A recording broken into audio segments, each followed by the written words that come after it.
సామాన్యులకు సామాన్య భక్తులకు ప్రాధాన్యత కల్పించాలి, పెద్దపీట వేయాలి అనేటువంటి మీ ప్రయత్నానికి ఖచ్చితంగా హ్యాట్స్ ఆఫ్ చెప్పాల్సిందే. కానీ దీని మీద కూడా కాస్త అసంతృప్తి ఉంది.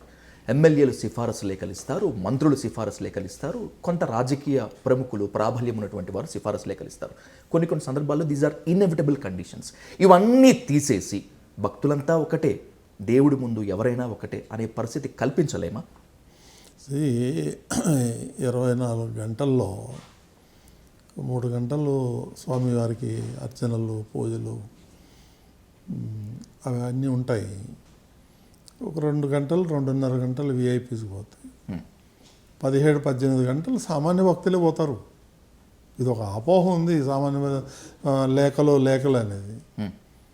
అది ఒక పార్ట్, అది ఉండాల్సిందే. ఇప్పుడు మనం ఏం చేంజ్ చేసేది కాదు, ఎన్నో ఏళ్ల నుంచి వస్తుంది అది విఐపీ బ్రేక్ దర్శనం అనేది.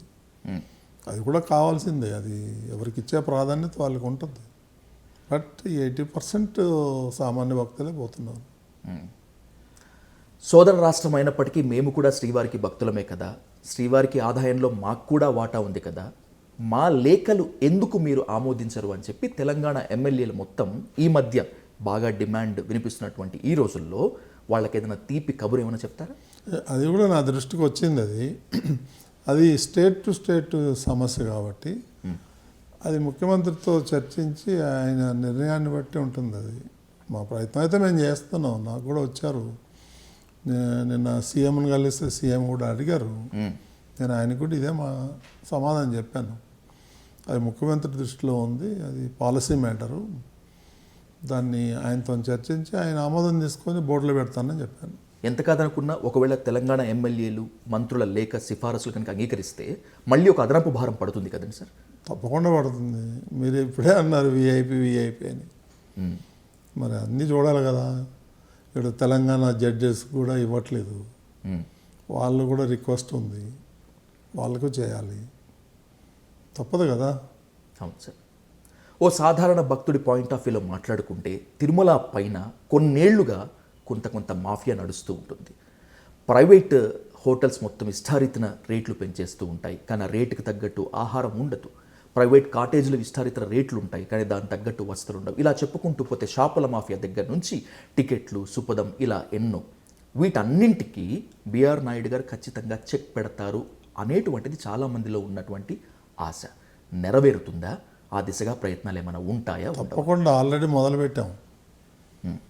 ఇది టూరిజంలో అత్యధికంగా అవినీతి జరిగేది. రోజు 4,000 టికెట్లు ఇస్తారు టూరిజంకి. తెలంగాణ కావచ్చు, ఆంధ్ర కావచ్చు, కర్ణాటక కావచ్చు, తమిళనాడు కావచ్చు, అక్కడంతా పెద్ద ఎత్తున అవినీతి జరిగింది గత 5 ఏళ్ళుగా.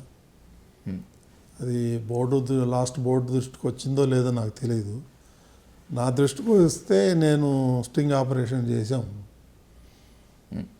ఈ టూరిజం ఆఫీసుకు పోయి.